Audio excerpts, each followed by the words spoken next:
Popol, le podcast politique qui donne la parole aux femmes.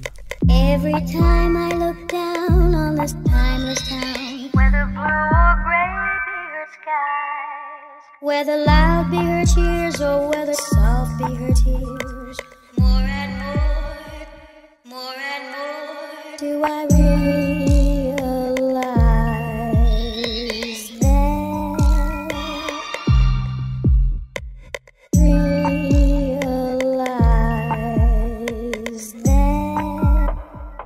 Bonjour, bienvenue sur ce nouvel épisode de Popol. C'est le deuxième épisode de la troisième saison et pour ce deuxième épisode de la troisième saison, j'ai le grand plaisir de recevoir aujourd'hui Camille Hervaux. Bonjour Camille. Bonjour, Comment vas-tu? très bien et toi? Ça va, merci. Est-ce que tu voudrais bien nous parler de toi, s'il te plaît? Avec plaisir. Alors, je m'appelle Camille Hervaux, je viens de terminer mon master de sciences politiques, ONG et coopération internationale. Et dans le cadre de la fin de mes études, j'ai fait mon stage à la Fédération nationale des centres d'information sur les droits des femmes et des familles, une grande association qui accompagne à peu près 400 000 femmes par an sur tout le territoire français, métropole et outre-mer. Et là, je suis actuellement en poste là-bas encore. Voilà. Merci beaucoup, c'est cool de t'avoir avec nous. J'ai aussi le plaisir de recevoir Farah Zaoui. Bonjour Farah, Bonjour, comment vas-tu? très bien et toi? Ça va, merci. Est-ce que tu pourrais nous parler de toi, s'il te plaît? Oui, alors moi j'ai 27 ans, je suis juriste de formation. J'ai été pendant 3 ans juriste puis directrice juridique de l'association Anticor qui lutte contre la corruption et pour l'éthique en politique. Et je viens de créer un cabinet de conseil, de formation et de stratégie dans le domaine de la prévention de la corruption et de la lutte pour la probité qui s'appelle Probitas. Super, merci beaucoup d'être avec nous aujourd'hui. Et enfin, nous recevons aussi Marie-Lie Breuil. Bonjour Marie-Lie. Bonjour, Ça va? ça va super, et toi? Très bien, merci. Est-ce que tu pourrais aussi faire l'exercice de te présenter, s'il te plaît? Oui, alors moi je m'appelle Marie Breuil, j'ai 24 ans, tout juste diplômée d'un master de sciences politiques et je suis actuellement chargée de communication et relations presse au Haut Conseil à l'égalité entre les femmes et les hommes, qui est une instance nationale indépendante chargée d'évaluer les politiques publiques en matière d'égalité entre les femmes et les hommes. Et par ailleurs, je suis militante féministe, j'ai notamment été pendant un long moment à Nous Toutes. Super. Eh bien, merci à toutes les trois d'avoir accepté cette invitation. Aujourd'hui, on va parler de deux thèmes. On va parler de la COP27 et du retour potentiel de Quatennens à l'Assemblée nationale. Les bruits de couloir semblent se préciser au sujet du député France Insoumise du Nord, Adrien Quatennens. Il semblerait qu'il soit sur le point de revenir à l'Assemblée nationale. Le cadre de la France Insoumise s'était mis en retrait de ses fonctions à la mi-septembre après avoir admis qu'il avait été l'auteur de violences à l'égard de son épouse, Céline Quatennens, qui avait aussi déposé une main courante et une plainte contre lui. Les membres du parti de Jean-Luc Mélenchon ont confirmé qu'ils discutaient actuellement du retour de leurs collègues dans l'hémicycle. Ce retour potentiel est loin de faire l'unanimité, que ce soit au sein de la NUP, ainsi qu'au sein des milieux féministes. Le député insoumis fait toujours l'objet d'une enquête après la plainte déposée par Céline Quatennens. Certaines et certains considèrent qu'il ne devrait pas remettre les pieds à l'Assemblée nationale, quand d'autres s'interrogent sur les modalités de son retour. Pour l'heure, il semblerait que le député insoumis pourrait faire son comeback après avoir suivi un stage de sensibilisation sur les violences. Une solution qui est loin de satisfaire de nombreuses militantes et élus féministes qui considèrent que le parti ne lui aurait pas donné d'investiture pour les élections si les faits avaient été connus en amont. Qu'en pensez-vous? Est-ce que Adrien Quatennens peut revenir à l'Assemblée dans ces circonstances? Et est-ce que les désaccords sur son sort sont de nature à mettre à mal la NUPES ou la NUP, peu importe? Marie-Lie, t'en penses quoi? Alors, que dire? Alors, c'est vrai que ce retour d'Adrien Quatennens, c'est pour moi une honte. Et je suis hyper indignée par la réaction de la NUP et plus particulièrement de la LFI face à la gestion de cette affaire. Puisque, on le sait, la NUP a voulu être le groupe politique le plus exemplaire en matière de violences sexuelles pendant la campagne présidentielle, puis pendant la campagne législative. Et en fait, ce qu'on voit, c'est que avec l'affaire d'Adrien Quatennens, que ce soit Quatennens ou Coquerel et tous les autres, on a une gestion catastrophique des violences sexuelles en interne. Et en fait, ça crée un modèle complètement à l'encontre de ce que la société devrait montrer. notamment dans les plus hautes instances de la République. Et effectivement, si Quatennens retourne à l'Assemblée nationale, je pense qu'il faudra se mobiliser fortement pour faire comprendre que c'est tout à fait une honte. Et cette histoire de stage d'ailleurs, je crois que c'est Mathilde Panot qui en a parlé. Est-ce que enfin, en fait, ça pose la vraie question de savoir que faire des hommes violents, en fait, de manière générale, dans la société. Et effectivement, je pense que tu as raison dans le sens où ça donne un message totalement catastrophique, absolument inaudible. Mais cette histoire de stage de sensibilisation, ça te semble être une solution? Non, ça répond pas du tout à l'ampleur du problème, puisque bon, là, on est face à un homme violent et on lui donne un stage de sensibilisation et c'est bon, 2 semaines après, tu pourras retourner en tant que député représenter la nation. Non, c'est un vrai problème. Je suis tout à fait d'accord avec toi, ça pose la question des hommes violents dans notre société. Qu'est-ce qu'on en fait, puisque lorsqu'on dit que 220 000 femmes sont victimes de violences conjugales chaque année, en fait, ce qu'on oublie de dire, c'est qu'il y a 220 000 hommes auteurs de violences. Et ça, on est face à une société qui n'est pas du tout adaptée à la prise en charge de ces auteurs de violences. Déjà que la prise en charge des victimes est totalement catastrophique. Alors la prise en charge des hommes auteurs de violences, c'est encore pire. Et en fait, on se rend compte que cette affaire d'Adrien Quatennens, c'est, pour moi, je pense, totalement en fait exemplaire dans le mauvais sens de ce qui se passe au niveau national, puisque ça fait longtemps que la sphère politique est bousculée par des affaires de violences sexistes et sexuelles.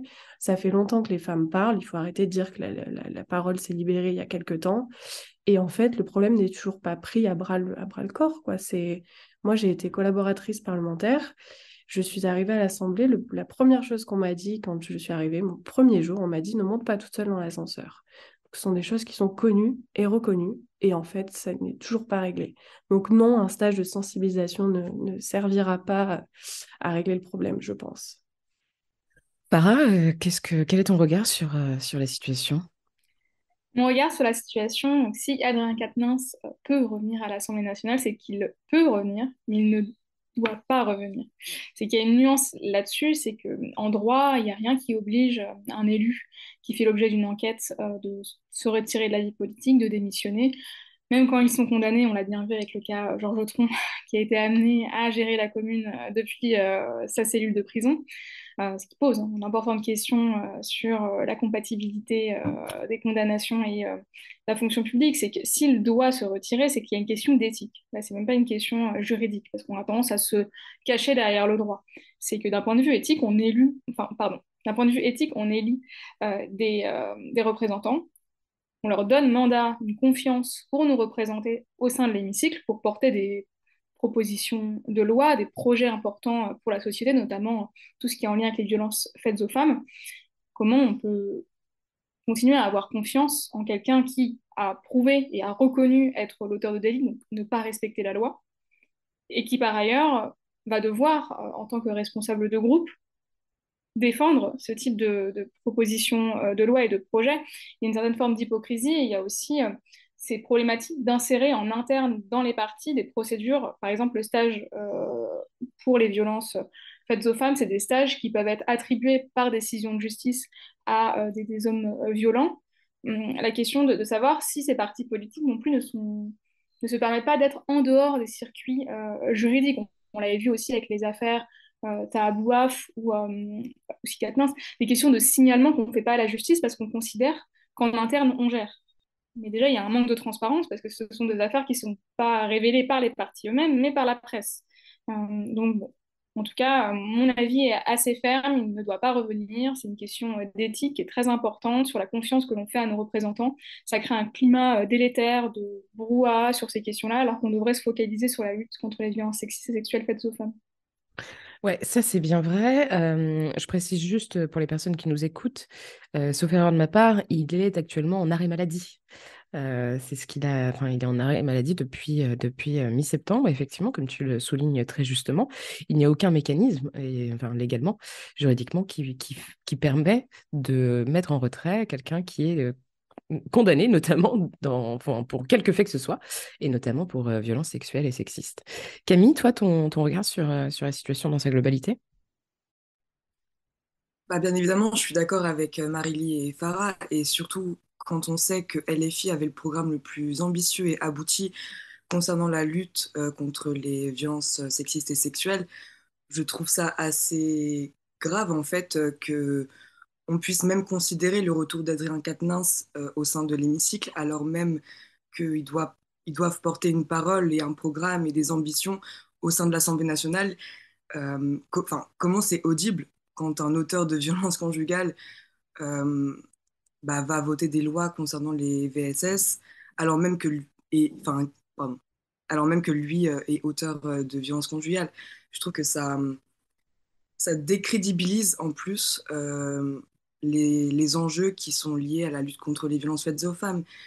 Parce que comment écouter quelqu'un qui au final n'a pas son mot à dire et qui est lui-même touché par le fait qu'il est auteur de violences. Et donc, pour moi, par exemple, quand je vois que Sandrine Rousseau dit que ce serait bien qu'il fasse ses preuves avant de retourner dans l'hémicycle, faire ses preuves aux femmes, etc., qu'il a appris, enfin, non, en fait, je trouve que c'est dommage et ça aussi, ça touche au carriérisme en politique parce que pourquoi est-ce qu'il ne démissionnerait juste pas?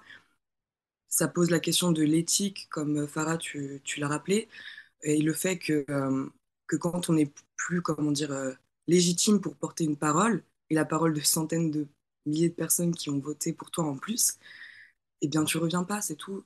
T'en arrêt maladie, d'accord? Enfin, tu sors de la sphère politique. Et puis aussi, là, c'est un peu plus largement parce qu'on parle de son retour. Mais moi, quand l'affaire, elle a éclaté, les réactions de Jean-Luc Mélenchon, j'étais simplement ahurie.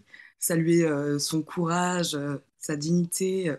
Mais pardon, comment ça, c'est digne euh, de, de mettre une claque à sa femme, de lui confisquer son téléphone portable, pardon? Je trouve que ouais, ça rend, c'est de l'hypocrisie et c'est toujours la même tambouille politique au final ouais, de carrière et que c'est le petit poulain de Jean-Luc Mélenchon, donc bien évidemment qu'il faut qu'il revienne. Sauf que non. Ouais, c'est clair. Et tu fais bien de mettre le doigt là-dessus aussi. C'est la question de la confiance envers nos responsables politiques aussi qui est là mise en cause. On sait quand même qu'il y a déjà une défiance assez importante de la part de la population de manière générale par rapport à la fonction politique, que ce soit exécutive ou législative. En l'occurrence, ça met encore plus à mal ce lien entre le peuple et les élus. Donc effectivement, mais qu'est-ce qu'on fait du coup d'Adrien Quatennens? Non, mais c'est une vraie question, quoi. Parce qu'en plus, si je me trompe pas, il n'a pas vraiment d'autres cordes à son arc si ce n'est la politique. Donc voilà, qu'est-ce qu'on fait d'Adrien Quatennens? Marélie. Bah, personnellement, je pense que on parle d'exemplarité, on parle de modèle. Je crois que rendre la personne accusée inéligible au moins le temps d'une enquête, au moins le temps d'une mise en examen ou d'une enquête préliminaire, c'est le strict minimum. Et par ailleurs, comme on sait aussi que le système politico-judiciaire n'est absolument pas adapté au traitement des violences sexistes et sexuelles, c'est pas parce qu'une plainte est classée sans suite que l'auteur n'est pas, n'est pas auteur des faits. Donc, je crois fortement que pour répondre justement à ce besoin d'exemplarité, il faudrait ne pas reconduire ces personnes-là dans un premier temps et surtout les rendre inéligibles. Et surtout, je voudrais dire que c'est pas quelque chose qui est impossible, c'est-à-dire que les féministes, depuis longtemps, donnent les solutions pour lutter contre les violences, que ce soit en politique ou dans la société de manière globale. Il n'y a pas de secret, c'est l'éducation, la prévention et la formation qui vont pouvoir mettre fin à ces processus et rendre obligatoire une formation en termes de violences sexistes et sexuelles pour l'ensemble des députés et plus globalement pour l'ensemble des élus. Je trouve que ce serait aussi le minimum. C'est clair. Farah, tu partages cette opinion, toi aussi, de ce point de vue? Alors, sur l'inéligibilité, je ne serais pas aussi tranchée, parce que c'est un sujet très tendu. Il y a eu beaucoup de propositions par le passé de rendre inéligible sur des critères de casier judiciaire ou des critères autres, et c'est souvent rendu inconstitutionnel, parce qu'il y a ce principe dans la loi qu'il faut remplir certains critères pour être électeur et éligible, et pour le moment, il n'y a pas d'autres critères en lien avec le casier judiciaire. Moi, je suis une grande défensrice, ça c'est comme ça, des déports. Moi, je trouve que les règles de déport, c'est à la fois une protection pour la société et pour l'élu en question. C'est qu'il y a, en fait, on devrait normaliser le fait pour les élus qui sont dans les tempêtes médiatiques, qu'il s'agisse d'affaires de corruption ou d'affaires de violences sexuelles et sexistes, de mœurs ou autres, de pouvoir se retirer un temps et pas se mettre en arrêt maladie parce qu'il y a des suppléants en fait qui peuvent reprendre le poste. Ils démissionnent, ils se mettent en déport, voilà, ils font leur vie avec leur avocat, ils préparent leur dossier, le temps de la justice intervient, il y a une décision qui est rendue, positive ou négative, condamnation, relax, non-lieu, peu importe. Après, on avise en fonction, effectivement, comme ce que tu disais tout à l'heure, Marie-Lie, c'est que il y a des personnes qui ne sont pas condamnées pour des violences sexuelles et sexistes, et on sait que c'est des questions de, enfin, comment on suscite la preuve, c'est très difficile dans ce type de dossier-là. Pour autant, je pense qu'il y a des gradations en termes d'exemplarité. À titre personnel, moi, je suis plutôt pour, hélas, exclure du circuit des personnes qui sont poursuivies pour des questions de moralité, de mœurs, de violences sexuelles et sexistes et qui ont admis avoir commis des faits et qui sont condamnées pour cela in fine, et pour des questions liées à la probité publique parce que c'est délétère en fait pour la confiance que l'on a en nos représentants, et c'est que c'est pas des citoyens lambda les élus. Ils doivent être exemplaires, ils se doivent de porter une parole, de représenter les citoyens dans l'hémicycle, représenter dans leur action publique, ce qui fait qu'évidemment on est plus exigeant qu'avec eux, qu'avec des personnes lambda, en fait, des citoyens lambda qui ont droit à l'erreur, droit au relèvement. Par exemple, enfin, moi je trouve que c'est une hérésie, par exemple, le fait que pour être recruté dans la fonction publique, il faille un casier judiciaire vierge, alors que pour être élu, c'est pas le cas. C'est vrai qu'il y a un déséquilibre parce que qu'est-ce qui justifie qu'une personne, par exemple, qui a été condamnée dans sa jeunesse, ne puisse pas devenir professeur des écoles, devenir même oui, fonctionnaire territorial des années après, une fois sa condamnation passée. Mais peuvent être élus, C'est par ça, ailleurs. c'est un déséquilibre. Ouais, ouais, tout à fait. Ouais. En effet. Camille, peut-être le mot de la fin pour conclure sur ce thème. Euh, le mot de la fin, moi, je dirais qu'on attend mieux, en fait. On attend mieux de la NUPES, on attend mieux des partis de gauche dans le traitement des cas de VSS il y en a énormément. Rien qu'au sein de la gauche, il y en a partout dans chaque parti. On en sait un peu moins à droite parce qu'il y a moins de structures qui font que les victimes. Il n'y en a même pas du tout, pour le Pas coup. du tout, ouais. Il y en a une nouvelle, il me semble, chez Renaissance avec Marlène Schiappa qui est à sa tête, ce que je trouve assez grave, sachant qu'elle a soutenu Hulot et d'autres. Voilà. Mais non, on attend mieux des partis de gauche et en plus, oui, le fait que LFI demande pardon, le retrait de Abba, de Darmanin, etc., alors que eux-mêmes, au sein de leur camp, ça veut accueillir à bras ouverts Quatennens dès que son arrêt maladie sera terminé. Je trouve que ça un peu fort de café. Et en plus, ouais, non, quand tu posais la question, Léa, de mais qu'est-ce qu'il va faire Quatennens, parce qu'il a toujours fait de la politique, je pense qu'il peut se débrouiller, hein. Je pense que son CV, son On CV est est bien d'accord. fait. Donc, non, je pense qu'il trouvera un travail, de quoi payer son loyer hors Ah, de comme tout le monde, quoi. voilà, comme tout le monde, effectivement. C'est clair. Et qu'en fait, je trouve qu'il devrait se retirer lui-même et que le fait qu'il ne le fasse pas, je trouve ça grave parce que en faisant quelques petites recherches hier, j'ai vu je ne sais combien d'émissions où il intervenait parfois pendant 1 heure sur les violences conjugales, sur les VSS en général. Et donc, je suis là, quand je vois ça, je trouve qu'en fait, c'est ouais, c'est tellement craché à la figure des femmes qui sont victimes de VSS. Je trouve ça impardonnable, en fait. Parce Bah que, ouais, et puis ça donne le sentiment enfin, qu'ils instrumentalisent une cause, en fait. exactement, exactement. Et je trouve que je pense que c'est le cas d'ailleurs, parce que voilà, faut. Enfin, bref.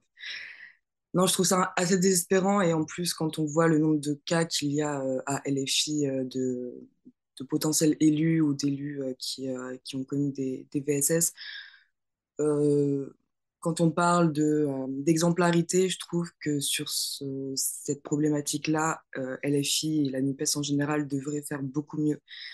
Surtout quand on sait le nombre de militantes sur le terrain pour ces partis donc de la NUPES, qui elles-mêmes ne testent plus les VSS dont elles ont été victimes. Donc il y a un énorme problème, j'ai l'impression qu'il y a un éléphant dans la pièce et qu'en plus le retour de Quatennens, comme le disent certaines députées au sein de la NUPES, ça va encore une fois faire une esclandre médiatique à juste titre et que ça va taire certains autres sujets qui sont aussi importants parce qu'on ne va pas se concentrer sur la réforme des retraites, on va se concentrer sur Quatennens avec les groupes d'opposition qui vont faire tout leur tintamarre sur à quel point c'est une hérésie qui revienne, et à juste titre, mais il faut voir aussi dans ses rangs quand on a Darmanin, etc., au sein de son gouvernement, je pense que ce serait mieux de se taire. Voilà, pour le mot de la fin. C'est clair, en effet. Merci beaucoup, merci à toutes les trois d'avoir partagé vos réflexions sur cette affaire. Effectivement, bon, je crois que le message est clair et qu'on est plutôt d'accord. Quatennens reste sous terre. Et puis, effectivement, laisse ta place à ta suppléante ou suppléant. Je ne sais pas qui devrait être remplacé, mais on sera ravis de voir une nouvelle tête à l'Assemblée. Mais ça pose aussi, juste pour revenir aussi là-dessus, ça pose aussi la question, et ça on l'a vite fait aborder, mais c'est important aussi, du carriérisme en politique, quoi. Ce n'est pas un métier, les gens. Voilà. Et lui, pour le coup, c'est un métier pour lui, c'est un métier comme Mélenchon. Enfin, je rappelle quand même que Mélenchon, on peut être là, hein, lui chanter des louanges si on veut. Moi, c'est pas du tout mon cas, mais il faut quand même rappeler, quoi qu'il en soit, que ce mec a quand même vécu sur le dos du contribuable et continue à vivre sur le dos du contribuable, pépouze, depuis quand même des décennies, quoi. Enfin, il a fait une carrière politique et que ça. Donc, c'est juste ahurissant. Ce n'est pas possible. Vous ne pouvez pas faire de la politique une carrière. Voilà. J'espère que le message est passé et qu'il est clair. Passons à d'autres choses très réjouissantes. La COP27, youpi. La COP27, organisée cette année à Sharm el-Sheikh, en Égypte, devait se terminer vendredi 18 novembre, mais faute de négociations concluantes, elle a été prolongée. Et je précise qu'à l'heure où nous enregistrons cet épisode, aucun accord n'a été trouvé. COP, c'est l'acronyme de la traduction anglaise de Conférence des parties. Elle regroupe chaque année depuis 1992 des États, des ONG, des syndicats, des collectivités territoriales, mais aussi des entreprises et leurs lobbyistes. Depuis le 6 novembre, plus de 33 000 participantes et participants se sont réunis pour, entre autres, réfléchir à la mise en place d'un mécanisme de compensation afin d'aider les pays les plus vulnérables à faire face aux conséquences du réchauffement climatique qui, pour certains, les impactent déjà très violemment. Et c'est notamment sur cette question que les États ont du mal à se mettre d'accord. Les pays de l'Union européenne ont accepté le principe d'un fonds de réponse aux pertes et dommages assorti de conditions qui soit par exemple réservé aux plus vulnérables et une base de contributeurs élargie afin notamment d'y inclure la Chine. Mais les États semblaient aussi avoir du mal à se mettre d'accord sur la définition d'objectifs en matière de réduction des émissions de gaz à effet de serre visant à limiter le réchauffement climatique. Dans le brouillon qui a été publié vendredi 18 novembre, l'objectif de limiter le changement climatique à 1,5 degrés est réaffirmé, mais le texte ne mentionne pas la réduction des énergies fossiles dans leur ensemble. Face à ces discussions lentes et infructueuses, les spécialistes du climat sont inquiètes et inquiets. Qu'en pensez-vous? Est-ce que cette instance de concertation est en mesure de répondre aux enjeux climatiques et surtout que faire pour pousser les dirigeantes et dirigeants à agir? Camille, qu'en penses-tu? Je vais être très honnête, pour moi c'est un sujet, la question environnementale très complexe que je ne maîtrise pas forcément.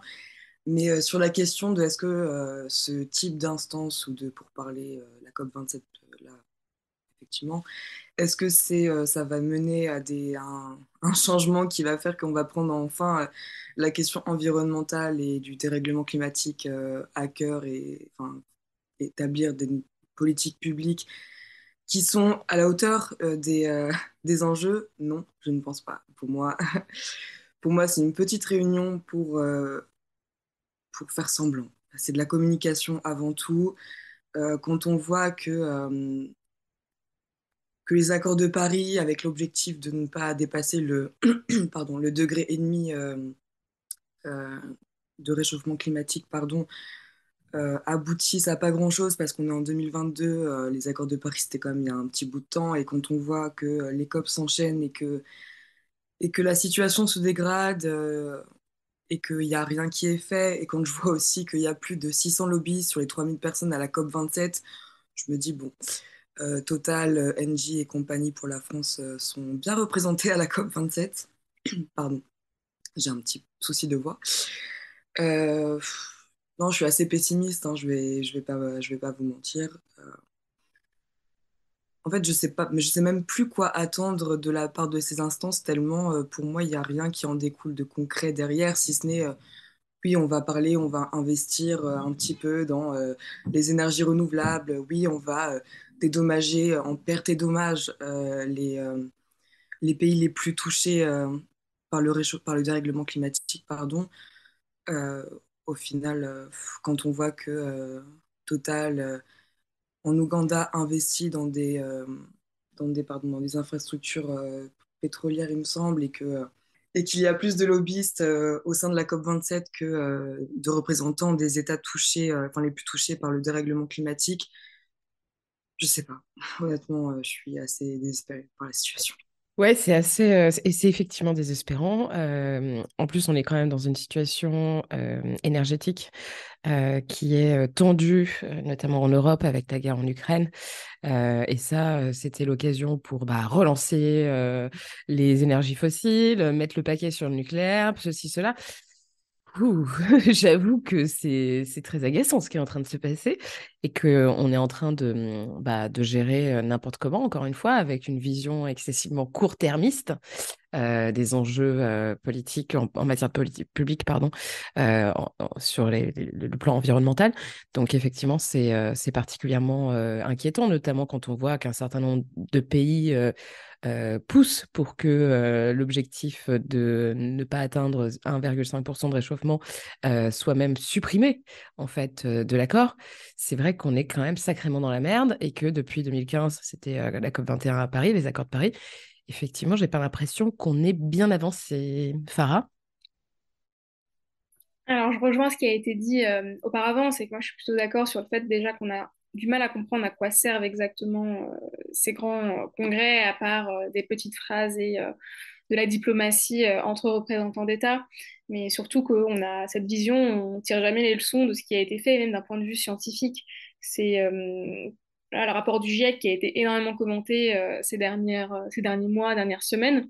Finalement, c'est quelque chose qui a été commenté sur un ton ok, on a pris en considération que c'est des choses étaient enfin, très très graves, mais finalement, dans le même temps, on continue à financer les énergies fossiles, on continue à supporter une coupe du monde totalement délirante en termes environnemental, humains, avec des histoires de corruption en plus pour couronner le tout. Ce qui fait que c'est sûr que c'est difficile de voir de la cohérence dans la lutte pour la transition énergétique, pour qu'on puisse survivre, tout simplement.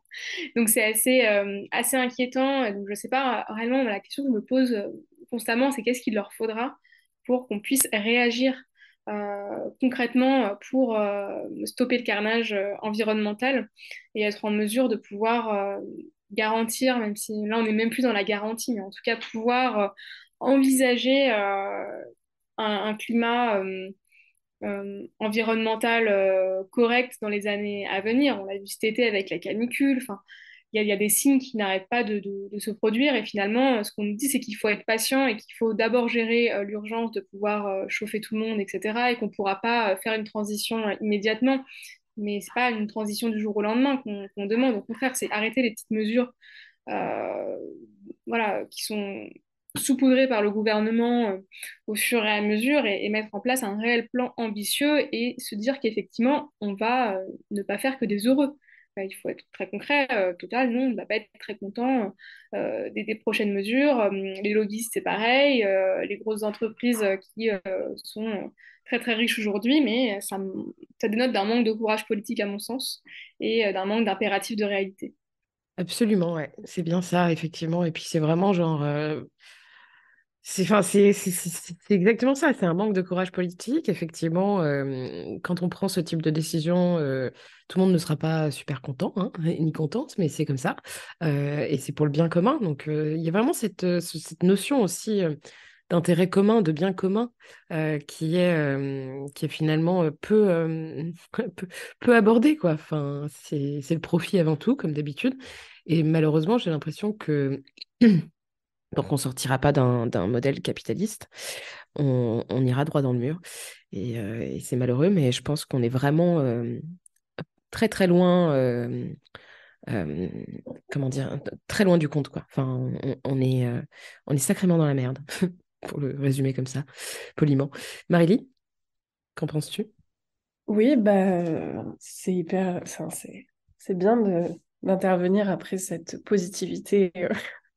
Non, mais je rejoins tout à fait. Je trouve ça, encore une fois, aberrant. En fait, on voit avec cette COP27 que l'enjeu économique prend le dessus sur l'enjeu écologique. Et Camille le rappelait au début, c'est vrai qu'il y a 25% de plus de représentants des énergies fossiles que sur la dernière COP. Et donc forcément, quand on voit ces chiffres-là, on se dit, mais c'est pas possible. Enfin, de manière générale, on a le sentiment que cette COP27 est totalement détachée de notre réalité à nous et de notre quotidien. Et que du coup, on n'est absolument pas intégré à la fois dans ces enjeux qui nous touchent, enfin, qui nous touchent directement. Et par ailleurs, on le sait, ce sont les plus riches qui polluent le plus. Le dernier baromètre qui est sorti, les 1% les plus riches polluent environ 101 tonnes par personne par an. Pour ce qui est des 50% de la planète les moins riches, c'est 1,4 tonnes par personne par an. Et en fait, on fait des mesures au cas par cas. On nous demande en France de mettre des cols roulés et de mettre le chauffage à 19 degrés. Donc, en fait, on voit très bien que en effet, on ira droit dans le mur. Et je trouve que Vanessa Nakate, qui est une activiste climat qui est intervenue lors de la COP27, le disait très bien.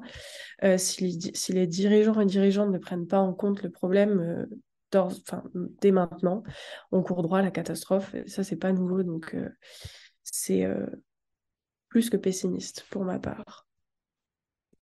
Et plus spécifiquement sur le fonds de compensation qui est envisagé.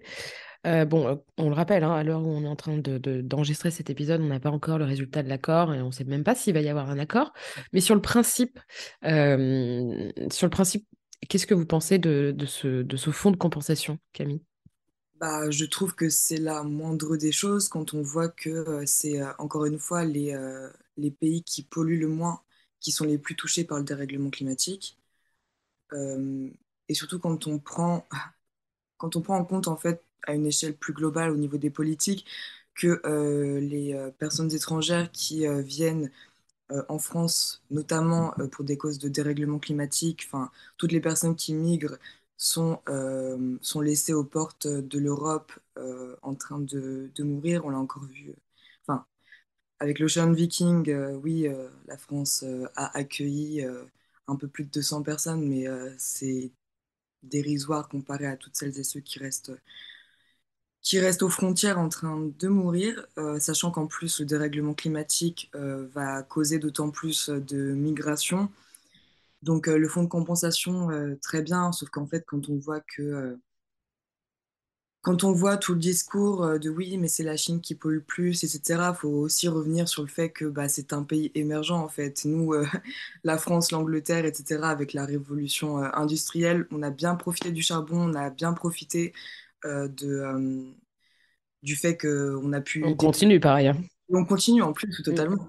Mais on a bien profité de tout ça, du capitalisme, hein, et ensuite dire aux pays émergents, non mais toi tu pollues trop, alors qu'en plus on consomme énormément venant de la Chine. Enfin, c'est bien beau de dire que eux produisent tant de tonnes carbone ou d'émissions de gaz à effet de serre sur leur pays et que nous, non, on en produit beaucoup moins. Regardez, non, non, non, la France, trop bien. Sauf qu'en fait, combien de produits de Chine avons-nous chacune dans nos maisons? Faut aussi se poser cette question-là. Je dis pas que... Il y a aussi la question de la responsabilité individuelle que les États essayent énormément. Tu l'as rappelé d'ailleurs, Marily, avec les cols roulés. Punaise, est-ce qu'on en parle 2 secondes de ces cols roulés? Au secours! Mais non, enfin, faut arrêter de penser que c'est ta faute, le dérèglement climatique, parce que tu as laissé ta télé en veille ou je sais pas quoi. Non, quand on voit que ces COP27 réunissent des lobbies, des grandes entreprises, des multinationales comme Total, Engie, E.ON aussi, qui décrit qu'ils ont perdu plus de 227 milliards d'euros rien qu'avec les conséquences du dérèglement climatique. Je pense qu'en fait, c'est ça le truc.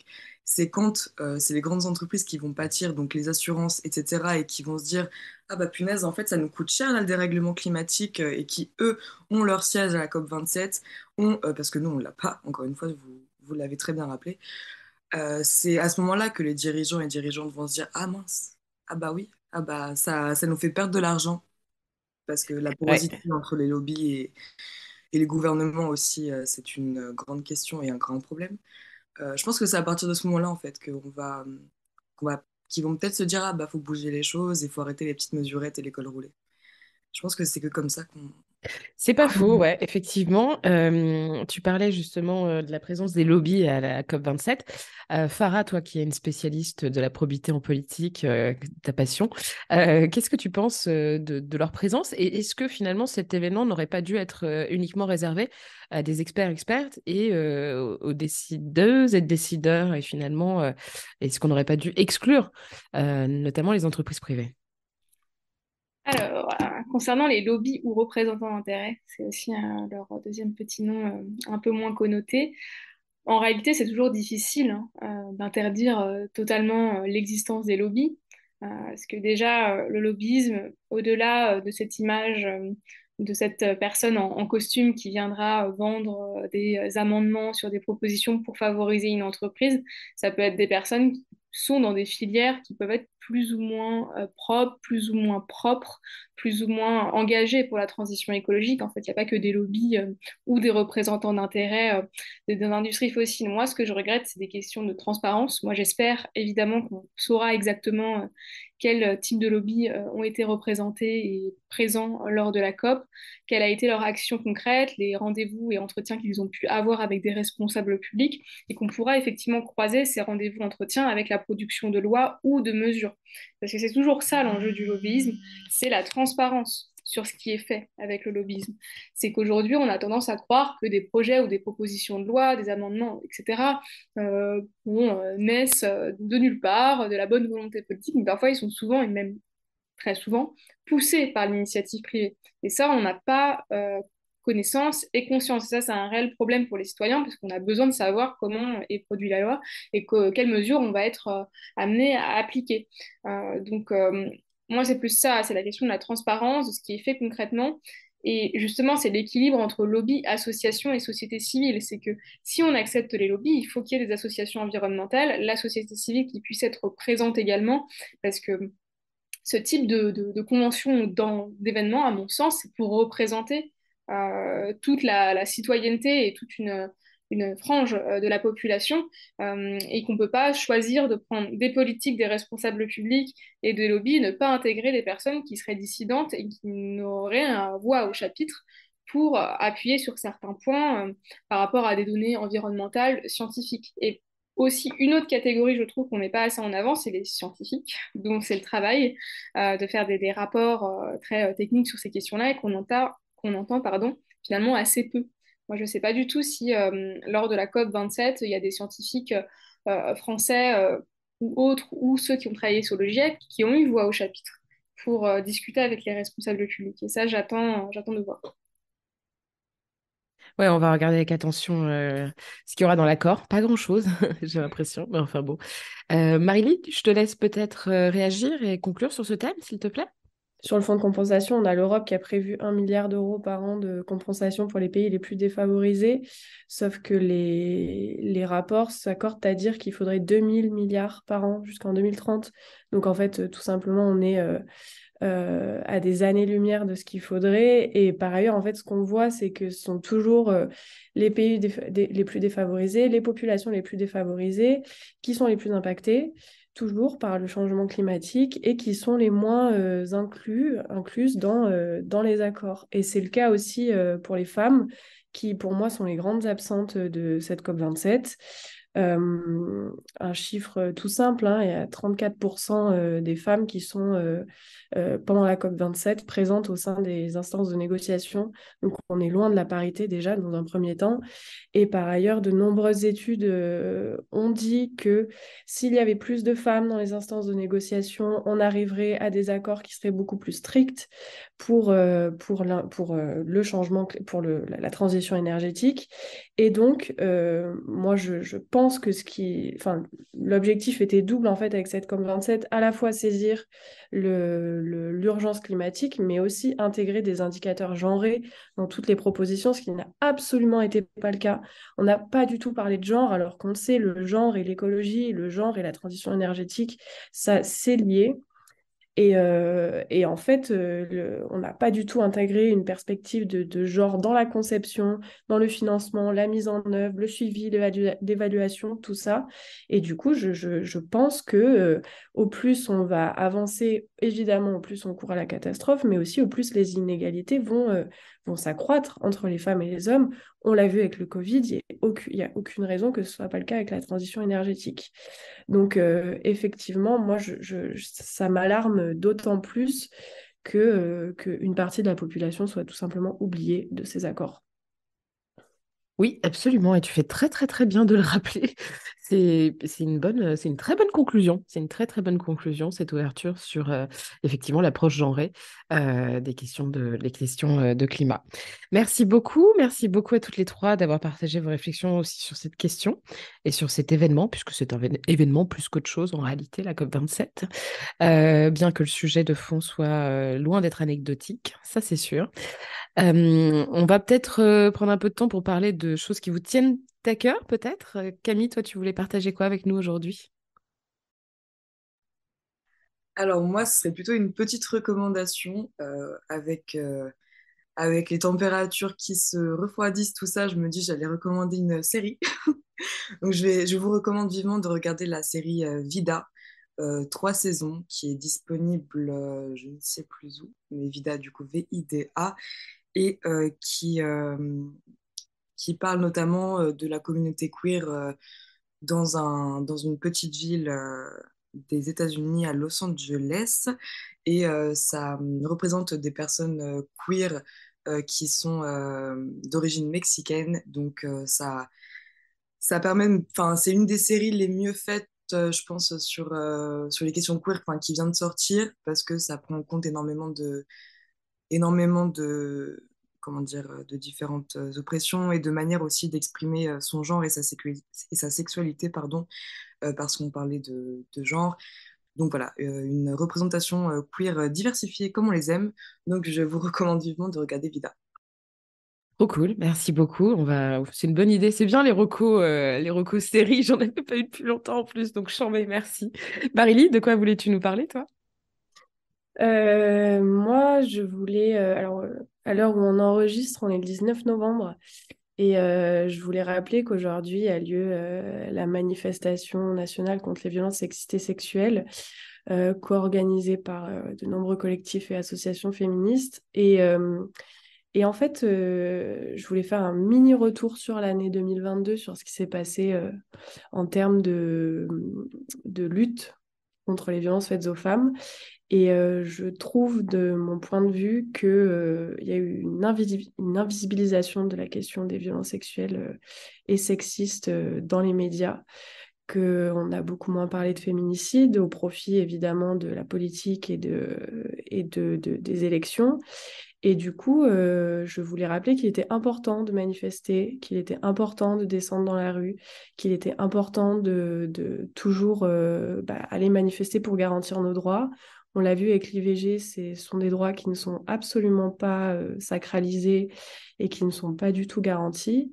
Et c'est vrai qu'on est en 2022 et qu'on a toujours une hausse de 33% des violences sexuelles en France, qu'on a toujours 94 000 femmes qui sont victimes de viols par an, 220 000 femmes victimes de violences conjugales, et les chiffres s'accumulent. Et en fait, je crois que nous, la société civile, on sera le seul levier possible pour changer les choses et établir un rapport de force avec les politiques publiques. Voilà. Merci beaucoup, Marie-Lie. Effectivement, c'est très bien de le rappeler. Bon, bah, du coup, lorsque le podcast sera publié, la manif sera passée, mais j'espère que vous y serez allés. Farah, que voulais-tu partager avec nous? Alors, moi, j'ai une recommandation série. Du coup, ça en fera deux pour cet épisode. C'est que j'ai découvert une série qui vient pas sortir récemment. C'est Borgen. J'étais vraiment passée à côté. C'est une série danoise donc où on suit le parcours d'une femme politique donc qui devient première ministre et de tout son quotidien, que ce soit son quotidien de femme, de mère. Mais pourquoi je voulais la recommander, c'est que moi, évidemment, j'ai un regard très critique sur les questions de probité. Dans les séries, généralement, c'est traité très sous l'angle sensationnaliste de la corruption, de la grosse valise de billets, alors que c'est pas du tout ça. En réalité, les questions de probité, c'est beaucoup plus subtil. Dans Baron Noir, j'avais eu quelques bons exemples qui m'avaient rappelé un peu le boulot à l'époque, mais sinon, dans Borgen, ce qui est intéressant, c'est que l'éthique, ça rigole pas. C'est que là, on a la démission qu'on trouverait en France très facile, mais qui en réalité est normale. Donc, dès que des personnes sont mises en cause sur leur comportement, leur probité, elles sont invitées à démissionner par la première ministre. Il y a notamment le cas d'une personne qui a menti sur ses diplômes qui se retrouve à démissionner, ou sinon le mari de la première ministre qui avait des titres dans une société qui est amenée à vendre ces titres avant que la ministre puisse négocier un accord commercial. Et ça, c'est lunaire, futuriste pour la France. Je pense qu'elle n'est pas prête. Et il y a une dernière série qui est sortie, une dernière saison qui est sortie cette année, 10 ans après la fin de la dernière saison, qui mêle enjeux environnementaux et corruption, car là, finalement, on voit ce que ça donne, la professionnalisation de la politique. Donc, quand on est dans la politique depuis longtemps et qu'on est amené parfois à avoir certaines faiblesses liées au prestige de la fonction et au goût du pouvoir, liées à une question en lien avec le Groenland et sur les énergies fossiles à soutenir ou non. Donc, je vous recommande vivement Borgen, c'est disponible sur Netflix et ça fait beaucoup réfléchir et ça fait aussi plaisir de voir autant de femmes impliquées dans la politique, même s'il ne s'agit que d'une série. Ouais, c'est vrai, je peux que abonder dans ton sens. J'ai adoré cette série, absolument géniale. Et effectivement, les questions de probité sont bien traitées. La question aussi quand on est une femme, comment on jongle aussi avec sa vie perso, etc. Enfin, c'est vraiment bien parce qu'en plus, dans la troisième saison, typiquement, on voit donc le personnage principal qui est la première ministre et ensuite devient ministre des Affaires étrangères de mémoire. Enfin bon, bref, qui notamment passe par sa ménopause et comment elle gère ça. Enfin, il y a plein de choses. C'est vraiment super, super, super bien fait. Et un autre élément que j'aimais bien aussi dans cette série, c'est qu'on voit comment fonctionne le parlementarisme, comment fonctionne une démocratie parlementaire. Et franchement, ça ne nous ferait pas de mal en France, je pense, de s'en inspirer. Et on est toujours dans la recherche du compromis, de la coalition. Voilà, alors que nous, on est en train de se taper sur la gueule tout le temps, rien n'avance. Mais voilà, tant qu'on crie plus fort que l'autre, c'est cool. Donc, ouais, je pense qu'on aurait beaucoup, beaucoup de choses à aller chercher de ce côté-là et dont on pourrait s'inspirer pour exercer le pouvoir différemment. Merci beaucoup à toutes les trois d'avoir partagé ce moment avec nous. Je rappelle que Popol est disponible sur toutes les plateformes de streaming, que Popol se décline désormais aussi en newsletter bimensuel publié tous les 2 mardis et que vous pouvez bien entendu nous retrouver aussi sur Twitch maintenant. C'est fou, c'est nouveau et voilà. Donc merci pour tout, je vous embrasse et je vous dis à très vite.